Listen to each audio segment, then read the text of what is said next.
Motif pelakunya apa sih Bang kira-kira bawa uang Kenapa? kabur itu? Ya bawa motif pelakunya mungkin karena mau lebaran langsung bawa duitnya kabur.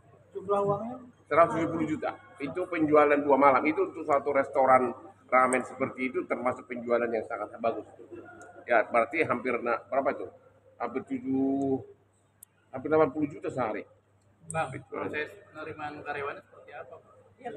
Ya, ya penerimanya normal-normal aja. Itu kan bukan suatu pekerjaan yang membutuhkan keahlian tinggi kan. Jadi tidak perlu rekrutmen yang sangat terlalu teliti. Yang penting bahwa dia ada pengalaman dan ditunjuk sebagai manajer itu aja. Bang, pasal yang dilaporkan apa?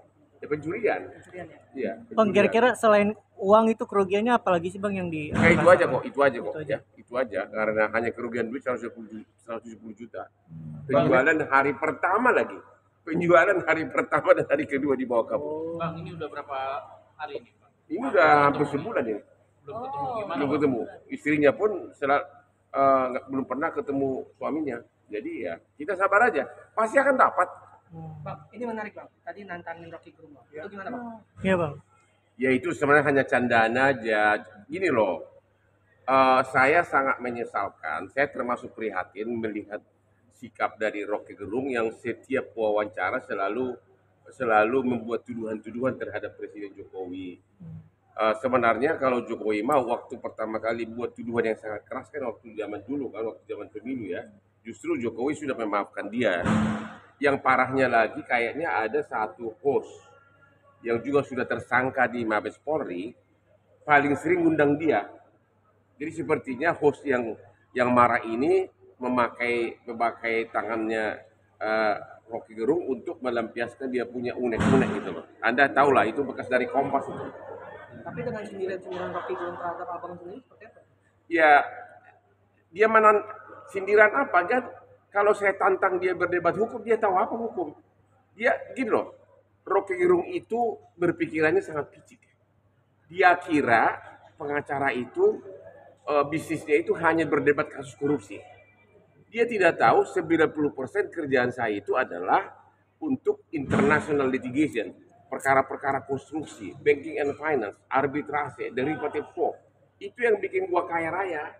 Kalau perkara korupsi kan paling 1 setahun. Rocky Gerung tidak tahu bahwa pengalaman kita itu banyak yang dia tidak pernah tahu gitu loh. Makanya saya tidak ngerti si orang yang cuma filsafat kok sok pintar begitu gitu loh. Ya kan?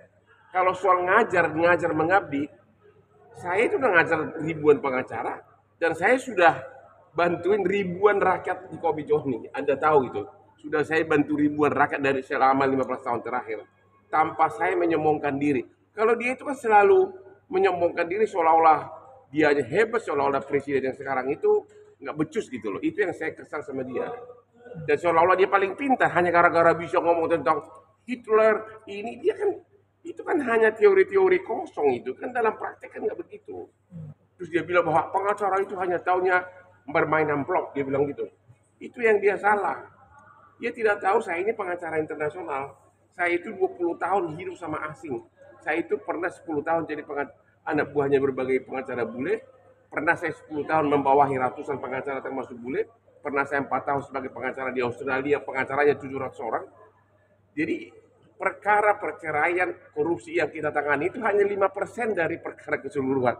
Kita begitu banyak ilmu-ilmu kelas tinggi internasional yang yang Rocky Gerung pasti nggak tahu apa-apa. Bang, bicara soal korupsi ya Bang. Kalau Bang Rocky tidak mau tantangan tadi gimana? Ya ada orang menantang berdebat. Kalau saya tantang dia berdebat tentang hukum, dia tahu apa tentang hukum.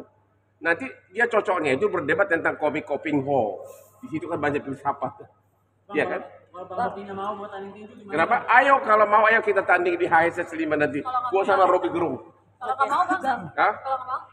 Ya urusan dia lah. Bang itu kan ada Saran saya kepada Menko Polhukam, saran saya kepada Jaksa Agung dan juga kepada Kapolri sudah mulai memberikan perhatian serius atas perilaku dari Rocky Gerung yang selalu membuat tuduhan-tuduhan, selalu membuat kata-kata yang sangat tidak elok untuk seorang kepala negara, ya. Seolah-olah dia sudah hebat. Emang prestasi dia apa coba? Dia nggak pernah Saya juga nggak baru kenal dia baru sejak dia mengkritik presiden. Dia cuma dosen biasa, nggak ada prestasi apa-apa. Tapi berencana menuntut Rocky Gerung dengan tuduhan itu terhadap Oh, saya nggak berhak, itu harus presiden Ya, langsung. terhadap Bang Hotman itu kan ada Dia tuduhan- kalau tuduhan saya dia nggak mungkin dulu, hanya dia bilang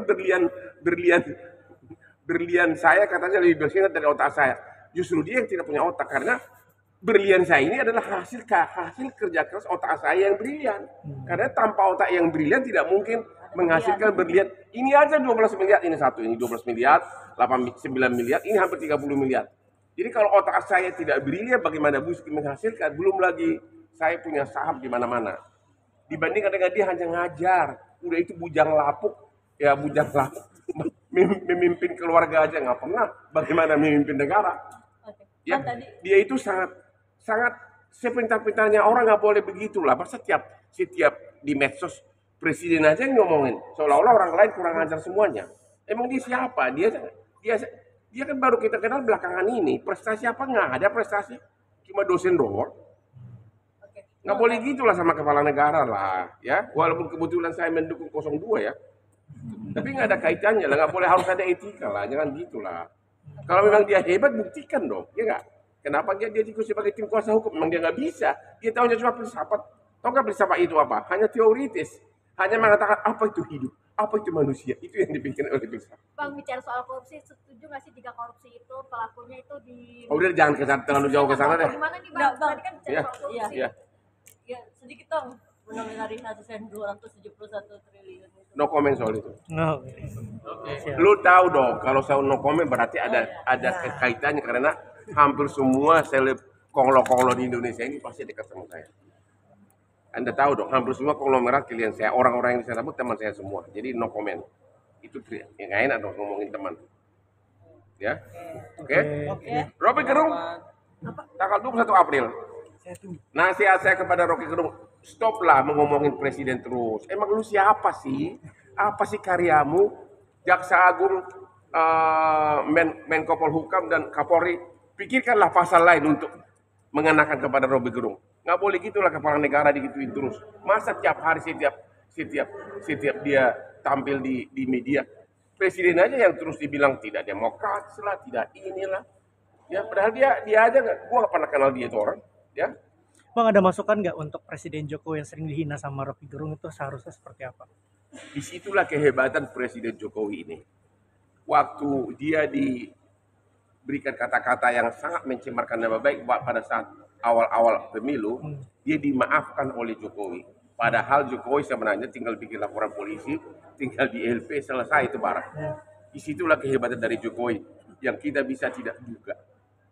Itu kehebatan dia. Itulah makanya dia sukses. Contoh sebagai bansos begitu. Sekarang teriak-teriak semua partai bahwa bansos itu katanya membeli rakyat. Yang setuju bansos itu siapa? PDIP, PKS, Nasdem, semua setuju. Berarti apa? Jokowi lebih pintar dari semua mereka. Bang, seandainya kalau Jokowi 2 April nih Bang untuk MK. Sebagai pembicara 02. Yakin waktu ini bakal ditolak. Emang dasarnya sama sekali nggak ada. Bansos itu kan bukan Jokowi, itu perintah undang-undang. Ya, yang kedua, Sirekap juga alasan mereka. Sirekap sudah jelas-jelas tidak dipakai dalam perhitungan suara. Yang ketiga mengenai Gibran, itu udah jelas bahwa sah karena dengan putusan MK nomor 90 sudah boleh dari cawapres itu boleh asal pernah dari kepala negara, kepala daerah. Apalagi nggak ada. Yang paling gini loh, yang paling memalukan, kelihatan pengacara mereka itu sangat tidak profesional, nggak seperti kita yang sudah biasa bertarung. Mengenai bansos, kalau mereka itu pengacara profesional, orang pengacaranya Repi Harun cuma dosen di kampus doang, harusnya tekniknya adalah bansos, harusnya mereka kumpulin 5 orang tiap kabupaten, bawa ke MK, dan suruh ngaku bahwa memang saya memilih gara-gara uang bansos. Ini tidak ada satu orang pun dia bawa sebagai saksi. Bambang itu teriak-teriak, ngeyel bukan main, tapi nggak ada buktinya, memang nggak ada bukti. Terkait mereka minta dianulirkannya Gibran itu gimana Pak? Iya kan jelas-jelas putusan nomor 90. MK yang menyatakan boleh, gimana bisa menganulir? Kan MK mengatakan nomor 90. Dan itu putusan nomor 90 sudah 2 kali dites di MK, lolos. Jadi mereka itu benar-benar nggak tahu otaknya di mana gitu. Berarti merasa yakin optimis menang bang. 1000%. Hmm. Begitu saya baca gugatannya, begitu waktu persidangan, nggak ada bukti sama sekali. Kan saya udah bilang di Instagram gua sama konferensi pers, 100-0 untuk mereka. Nggak ada bukti sama sekali. Jadi yang mereka bilang itu apa ada unsur-unsur kecurangan itu dari mana sih, Nggak Bang? ada. Nggak ada. Nggak ada sama sekali. Dia bawa saksi LBH dari suatu daerah. LBH itu kan pengacara. Dia hanya mendengar pengaduan, bukan saksi yang melihat kejadian. Nggak ada saksinya. Kalaupun ada saksi per TPS, itu kan paling 300 suara. Mana bisa berubah 200, berapa itu 98 juta suara. Kan nggak bisa. Kan kalau suara kan per TPS nih. Kalau batal ya batal satu TPS. Tidak bisa membatalkan seluruh Indonesia. Jadi benar-benar pengacara mereka itu bukanlah pengacara lapangan seperti kami-kami ini. Benar-benar caranya itu teoritis semua. Coba kayak Mulia Lubis itu. Bagaimana bisa mengajukan untuk membuktikan bansos yang dibawa Romo Magnis, ahli etika Kristen? Apa kaitannya sama bansos? Sama psikolog? Kalau mereka menuduh bahwa rakyat disogok, rakyatnya dong dibawa ke sidang. Benarkah kau disogok? Ini nggak ada satupun saksi. Thank you. Emang. Thank Ibu you. Persik bang katanya sempat mau